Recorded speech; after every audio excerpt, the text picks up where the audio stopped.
Hey everybody, Jeremy here. We're gonna do the installation on the water pump guard for the Tenere 700. A known vulnerable part on the Yamaha, the water pump housing is plastic. And then given its position on the case, it's in a very vulnerable spot. Not only low, but on the exterior of the case. You gotta love it. So what you'll get with your kit is 3 M6 fasteners. The shorter ones, which is the 50 millimeters, go to the 2 upper fasteners. The longer fastener, the 55 millimeter, is for the bottom. So I've orientated it for you to see there. The tallest spacer, which is 26 millimeters, goes on the bottom. Then the second shortest goes to the rear, which is a 22 millimeter long spacer. And then in the front is the shortest at 14. So short one in the front top, medium one in the rear, longest one and longest bolt to the bottom. And then of course you'll get your billet water pump guard. And I just want to show you guys this one because really super stoked and excited about and proud of the design that we did just aesthetically. But why we spent so much time getting this thing dialed in is we wanted to make sure that after we did all the styling, we maintain a very tight profile because you got to keep in mind you got your rear brake right here. And we wanted to have all clearance for the parts inside, but still end up with a significant billet part so that you get a ton of protection so that you are truly protecting that water pump guard and you're not just putting bling on there.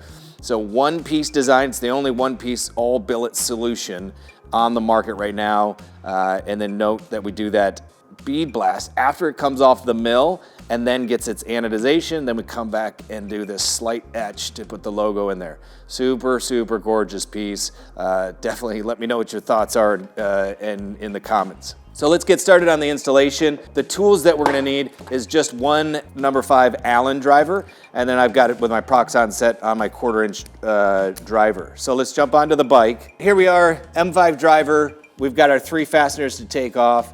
One trick, and this is used on many times that you need access behind the lever, to avoid having to take off the rear brake, all I have to do is depress the caliper. So I get my 2 thumbs around the caliper or the rotor, and I get lots of leverage, and you see how that moves in? So now I've forced all the fluid back up to the reservoir, which allows me to do easily a full stroke, and I get full access.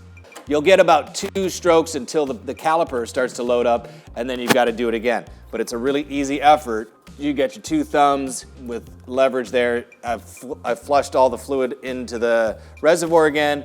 Gives me the ability to easily just drop this down.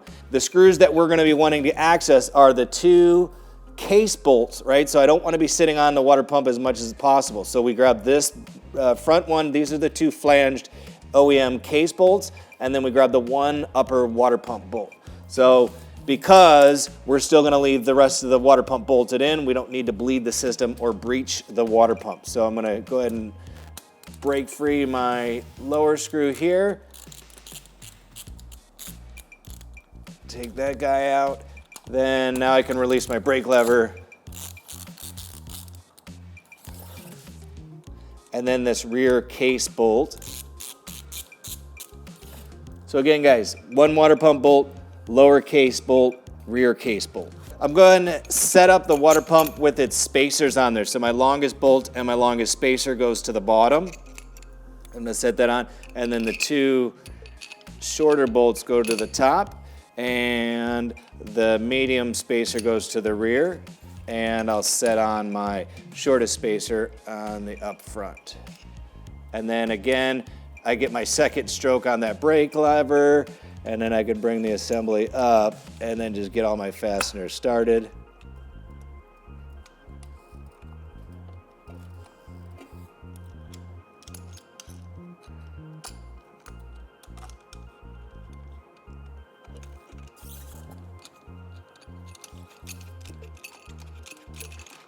So I'll just get them snugged, but I'll walk all the way around so I get even tension.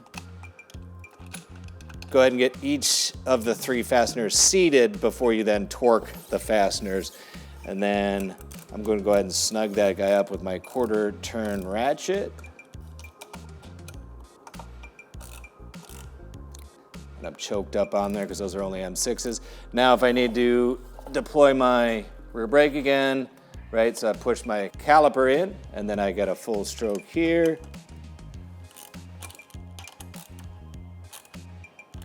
And then we snug that up. And then that's it, guys. So pretty beautiful piece, easy installation. Realistically, guys, it's a 15-minute install. You have any questions, definitely reach out to us and let me know what you think in the comments.